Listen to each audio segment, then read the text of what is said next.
చూడడానికి మంచిగా అందంగా కొత్తగా కనిపించాలి కదా. బాగా కనిపించాలంటే ఏం చేయాలి?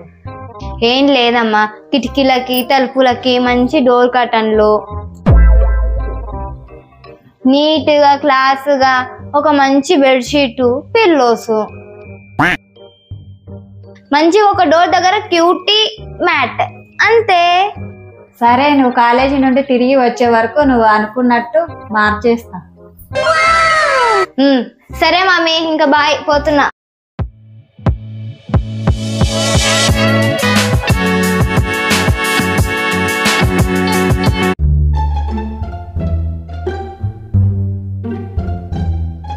ఇదేంది, ఇది మొన్న మా అమ్మ కట్టుకున్న చీరలాగా ఉందే. అరే, ఇది మా డాడీ ప్యాంట్ అనుకుంటా కదా.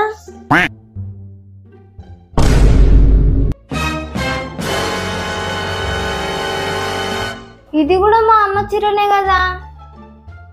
అది మా పెద్దమ్మ వాళ్ళ చీర కదా. ఇది నేను రోజు కప్పుకునే బెడ్షీట్ కదా. అబ్బా, అమ్మని మార్కెట్కి వెళ్ళి కొని తీసుకురమ్మంటే ఇంట్లో ఉన్న వాటితోనే అన్ని అరేంజ్ చేసి పెట్టింది. ఏంటే, ఇల్లుని చూసి సర్ప్రైజ్ గా ఫీల్ అవుతున్నావా? సర్ప్రైజ్ కాదు, షాక్ ఫీల్ అయ్యాను. అసలు నువ్వు చేసిన పని ఏంటమ్మా? నేనేం చేశాను? నువ్వన్నట్టుగానేగా చేశాను. నేను చెప్పింది నీట్ గా ఫ్లవర్ డిజైన్ ఉన్న బెడ్షీట్లు, దూదుల్లా ఉండే మ్యాట్లు మార్కెట్ కి వెళ్ళి తీసుకురమ్మని చెప్పిన. అంతేగాని ఇట్లా ఇంట్లో ఉన్న పాత చీరలతోని అన్ని గుట్టేస్తామని కాదు. మనలాంటి మధ్య తరగతి కుటుంబం వాళ్ళు చీరలతోనే చాలా మంది కుట్టుకుంటారు. ఇంట్లో ఉన్న వాటితోనే అన్ని అందంగా అలంకరించుకోవాలి. ఇన్ని కుట్టుకోవడం కంటే కొనుక్కోవడం ఈజీ కదమ్మా. ఇష్టంతో చేసే ఏ పనైనా కష్టం అనిపించదు. అర్థమయ్యిందా? ఇప్పుడు చూడు, ఇల్లంతా ఎంత కలర్ఫుల్ గా కనిపిస్తుంది. చీరలతో ఇల్లంతా కప్పేసి కలర్ఫుల్ అంట, కలర్ఫుల్. ఏంటో ఈ పిల్లలు ఇంత కష్టపడి చేసినా కొంచెం కూడా మెచ్చుకోరు. A few moments later.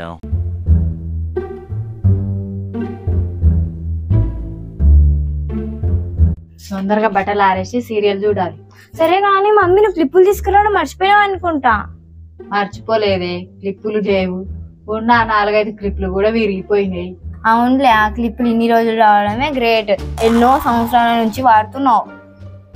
నువ్వు ఒక పని చెయ్యి, వెళ్ళి మన పక్కింటి ఆంటీతో క్లిప్పులు తీసుకురపో. అమ్మో, ఆమెని అడిగితే ముఖం మార్చుకుంటుంది. ఆమెను అడగడం కంటే నువ్వు నాకు డబ్బులు ఇస్తే నేను పోయి కొత్తవి తీసుకొస్తా షాప్లా. ఆగే, ప్రతిసారి డబ్బులు ఖర్చు పెట్టడం కాదు, కొన్నిసార్లు బుర్రను కూడా ఖర్చు పెట్టాలి. ఆలోచిస్తే పనులు జరుగుతాయి.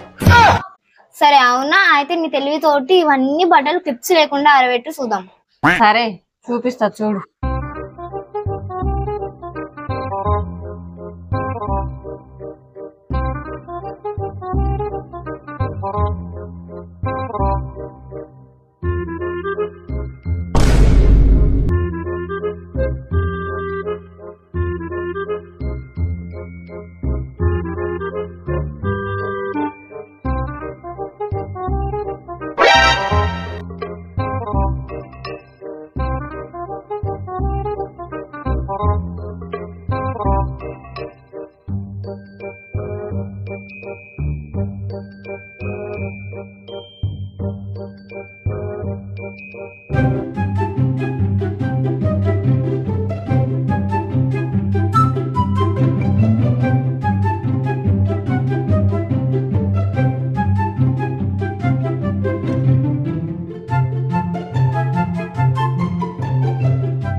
ఇప్పుడు షెట్ల కంటే గుండెలు పెట్టినావు, చున్నీని ముడేసినావు. ఇప్పుడు ఈ చీరని ఎట్లా పెడతావు?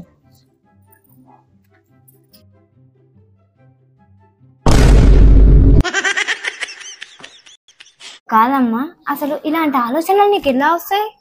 నాకేంటి, ప్రతి మిడిల్ క్లాస్ మదర్స్ కు వచ్చే కామన్ ఆలోచన.